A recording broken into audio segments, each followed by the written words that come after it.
Fala pessoal.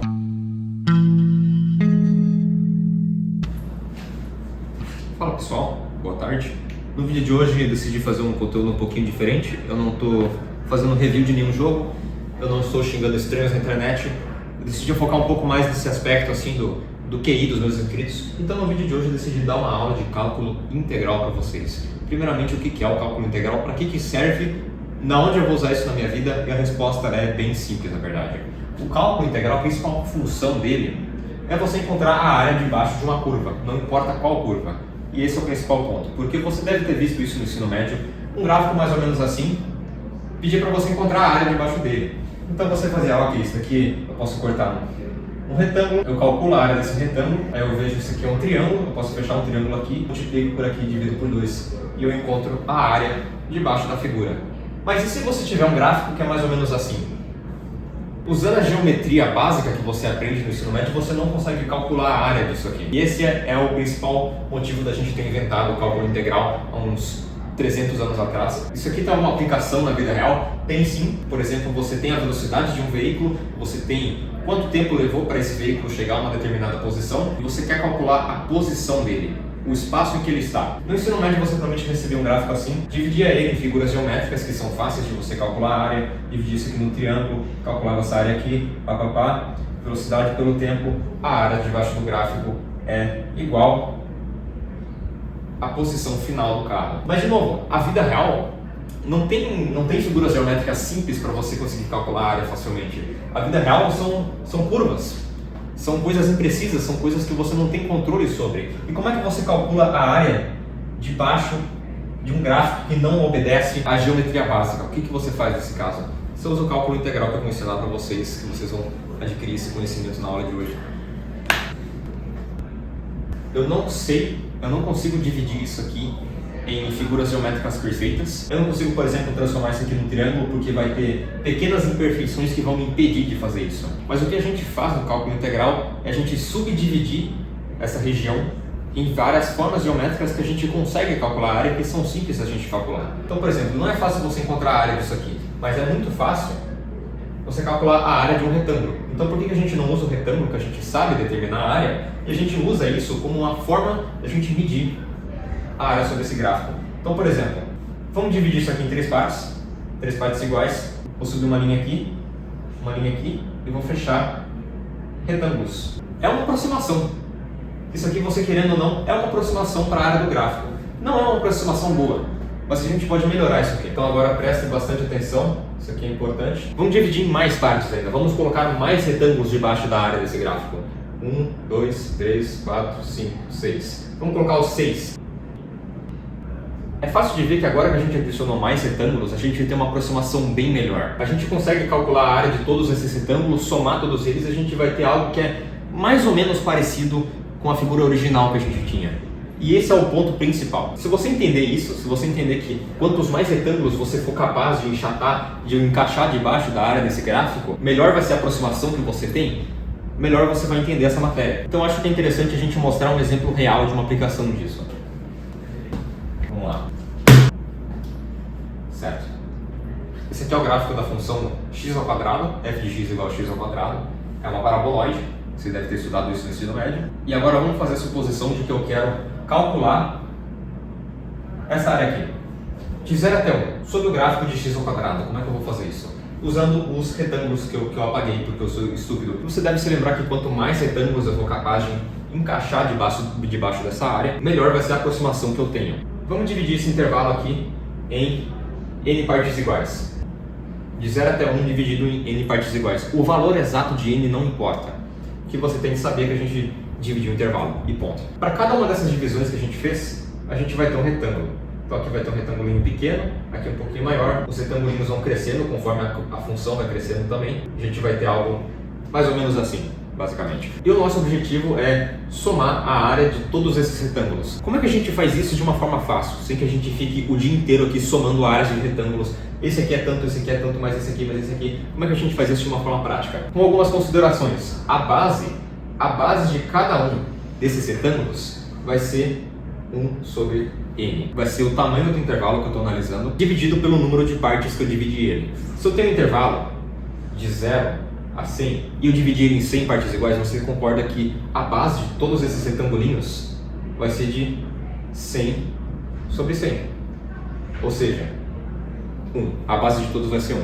Nesse exemplo aqui, nesse caso aqui a base é 1 sobre n, porque n não é definido. A gente já vai chegar nisso, eu já vou mostrar para vocês por que eu estou fazendo isso aqui. E o segundo componente que a gente precisa para calcular a área desses retângulos é a altura deles. Felizmente a gente já sabe qual que é a altura de cada um deles, x ao quadrado. Porque a gente sabe que se a gente pegar o x elevado ao quadrado, a gente vai ter a altura representada aqui nesse gráfico. É isso que essa função significa. Então a gente pode pegar esse ponto aqui, ele vai ser 0 sobre n elevado ao quadrado. Esse ponto aqui vai ser 1 sobre n elevado ao quadrado. Esse aqui vai ser 2 sobre n elevado ao quadrado. De todos eles vão ser i sobre n elevado ao quadrado. I é um número que vai de 0 até 1 dividido em n partes iguais. I sobre n elevado ao quadrado. Está aqui. A área do retângulo, você já deve saber, é a base multiplicada pela altura. Então a área que a gente vai ter vai ser de 1 sobre n vezes i sobre n elevado ao quadrado. Se você quiser calcular a área de qualquer um desses retângulos individualmente, essa daqui é a fórmula. Só que a gente não quer calcular a área de só um desses retângulos, a gente quer calcular a área de todos eles, simultaneamente. Agora, o que a gente tem que fazer? A gente vai somar a área de todos eles. O símbolo de soma é esse aqui. Esse daqui é o símbolo de soma, ele se chama sigma. E a soma que a gente vai fazer vai ser de i, começando de 0, porque é o valor inicial, até n menos 1. Por que n menos 1? Vocês perguntam, se a gente dividiu em n partes iguais, por que n menos 1? Porque senão a gente vai calcular a área de um retângulo fora da área que a gente quer. E a gente não quer esse retângulo aqui, a gente só quer de 0 até 1, então tem que ser n menos 1. A somatória de todas essas áreas aqui, então de 1 sobre n vezes i sobre n elevado ao quadrado, essa daqui é a área de todos os retângulos individuais. Isso aqui pode parecer complexo, mas na verdade é uma coisa bem simples, não se preocupe. O que essa equação significa é a soma de todos esses retângulos. A gente pode simplificar isso aqui. A gente consegue deixar isso aqui ainda mais simples. 1 sobre n vezes i sobre n ao quadrado, a gente pode escrever como i ao quadrado sobre n ao quadrado, que no caso a gente pode escrever como sendo 1 sobre n ao quadrado vezes i, é a mesma coisa, exatamente a mesma coisa. E isso aqui, a gente pode mesclar com isso aqui, que é igual a 1 sobre n ao cubo vezes i ao quadrado. A gente chegou aqui. Isso aqui é uma constante. Ou seja, isso aqui não é afetado pela soma que a gente vai fazer. Então, a gente pode tirar ele para fora desse símbolo de somatória, porque ele não está envolvido. A única coisa que a gente está envolvido aqui é o i, e ele sim vai entrar na somatória.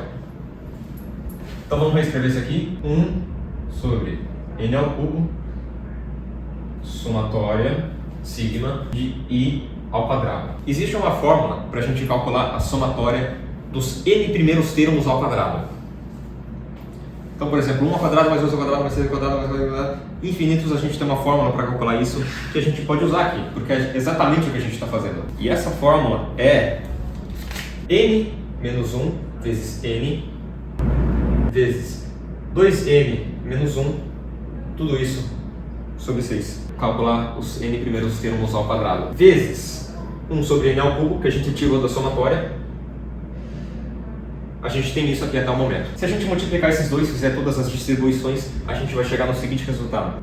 1 sobre 6n ao cubo, 6n ao cubo, vezes 2n ao cubo, menos 3n ao quadrado, mais n. E a gente consegue cancelar vários desses termos aqui para a gente simplificar ainda mais a nossa equação. 1 sobre 6n ao cubo vezes 2n ao cubo, a gente pode cancelar esse 2n ao cubo com esse 6n ao cubo, a gente vai ter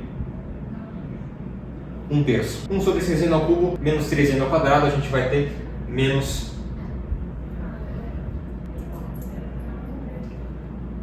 1 sobre 6n ao cubo.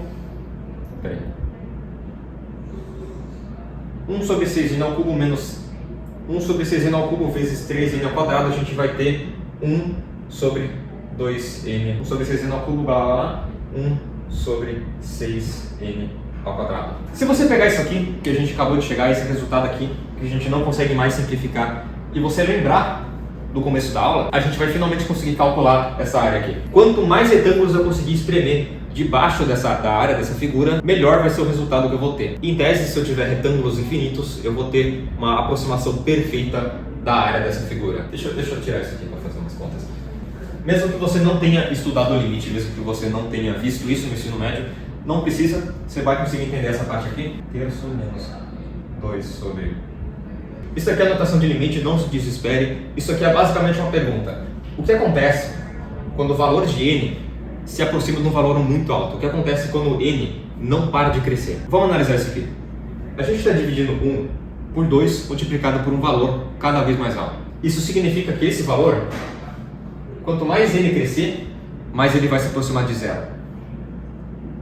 Por exemplo, se n for igual a 50, a gente vai estar dividindo 1 por 100, que vai ser 0,01. Se n for igual a 500, a gente vai estar dividindo por 1000, que vai ser 0,001. Ou seja, quanto mais n crescer, menor vai ser esse valor. Então a gente pode basicamente assumir, nesse contexto, que isso aqui é igual a zero. Isso aqui, mesma coisa. 1 dividido por um número que não para de crescer, também é zero. Ou seja, depois de tudo isso aqui, a gente pode inferir a integral de 0 a 1 de f de x é igual a 1/3. Essa é a área sobre a figura que a gente teve no começo da aula. Se você ainda vai estudar isso, não se preocupe. Tem formas muito mais fáceis de se chegar nesse resultado que não cabem nesta aula de hoje, que não cabem ensinar a vocês, mas que vocês vão aprender e que vai ser bem mais fácil. Essa foi a pegadinha de 1º de abril mais elaborada que eu já fiz. Muito obrigado por assistir e é lógico, uma boa tarde. Continue estudando matemática, é muito foda. Matemática é uma coisa que eu gosto pra caralho, assim. Acho muito da hora.